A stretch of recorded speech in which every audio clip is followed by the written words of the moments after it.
Ladies and gentlemen, boys and girls, elephants and squirrels, this is DJ Raviesta here on Rhinos Inc. Gaming, and today we're going to be talking about a potential Nintendo Direct coming in March. Now, this isn't a leak, this isn't a rumor, this is just me speculating as to why I think a March Direct is inevitable and why I think it's coming. So, let's jump right into that. First bit of evidence that I think points to a March Nintendo Direct is that we've got very little info in regards to what games are coming to the Switch in April. So this makes me think that Nintendo is going to want to drop some info to kind of flesh out what's going to be coming in April, you know, the whole lineup and everything, as well as info on games that are going to be coming later this year. Because we know Xenoblade Chronicles Definitive Edition is coming. We don't have a release date on that. We don't even have any info on the game itself. And with a game like that, they'll most likely want to give us some information. Okay, so here's something that I think backs this up. Okay, so if we take a look at the list of April games on the Coming Soon section of the eShop, it's lacking.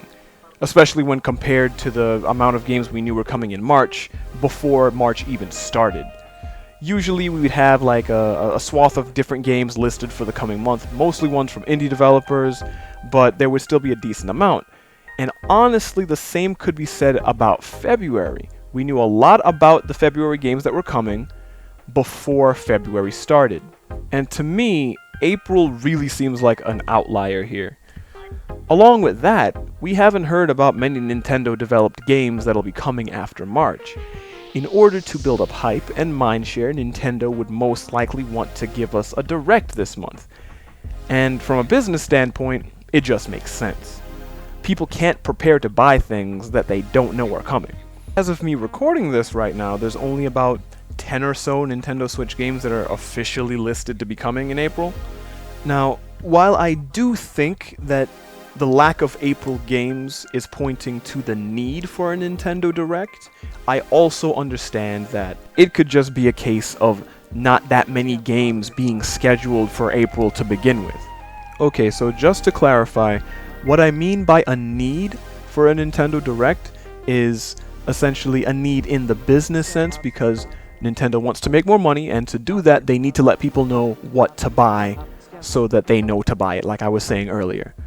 Okay, so my next point is about the Fighters Pass card. If you haven't heard, it's recently been reported that Japan will be getting a physical card for the Super Smash Bros. Ultimate Fighters Pass number 2 on March 23rd. Now, what could that have to do with a Nintendo Direct?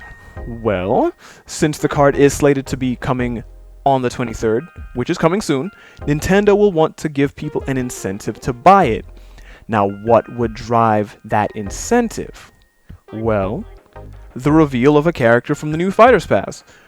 While there are certainly people who are willing to put their money down on something that they don't know the full contents of, which is just fine, there are still people who want to know what they'll be spending their money on. And the perfect opportunity for Nintendo to let people know what they're buying is where? That's right, a Nintendo Direct. It would make a lot of sense to release a Direct before the card goes on sale. That way people have a reason to get it in the first place. So, I spoke about business pretty briefly in the section about the April games and whatnot, but let's quickly jump back into business for this next point in regards to my theory. So, Nintendo's got an investors meeting coming up on March 31st. Why is that important? Well, if they want to continue making their investors and shareholders happy, they'll need to show that there's a sufficient amount of content coming to the Switch this year. And having a Nintendo Direct prior to the meeting is going to help them convince their shareholders and investors that good things are coming. Not only that, if they do a Direct maybe a week or so before the meeting, they can also gauge the amount of excitement for what they announced at that Direct, and even use that as a positive talking point at the meeting. Either way, it's beneficial to have a Direct sometime before an investors meeting. It makes things look better and lets the investors know that everything's going just fine. So in summation, I think all of what I've mentioned so far kind of points to a Nintendo Direct happening this March. But when exactly do I think the Nintendo Direct is going to happen? Well, I think personally there's a good chance it could happen on the 18th of March. First, it's before the Fighters Pass card launches in Japan. Second, it'd give Nintendo at least 2 weeks, well, almost 2 weeks, to prepare for the investors meeting, and lastly, it gives us almost half a month to prepare for anything that's coming in April, if they announce it at the Direct. What do you guys think of my theory? Does it hold water? Do you think it's great, terrible? Have anything to add to it? Let me know in the comment section. Also, if you have your own theories about when the Nintendo Direct could happen, please put those in the comment section as well. And if you like this video and want to see more like it in the future, hit that like button, and also subscribe to Rhinos Inc. Gaming. There's a lot of stuff coming. That'll be it for me. I will catch you guys later. Thanks for watching until the end. If you liked the video, hit that like button and share it with someone you think would like it too. We'd appreciate it. And if you haven't already, subscribe to our channel for more content like this. We upload at least 2 videos a week, so definitely subscribe and hit that bell icon to stay up to date. You can also find us outside of YouTube. Until next time, catch you later.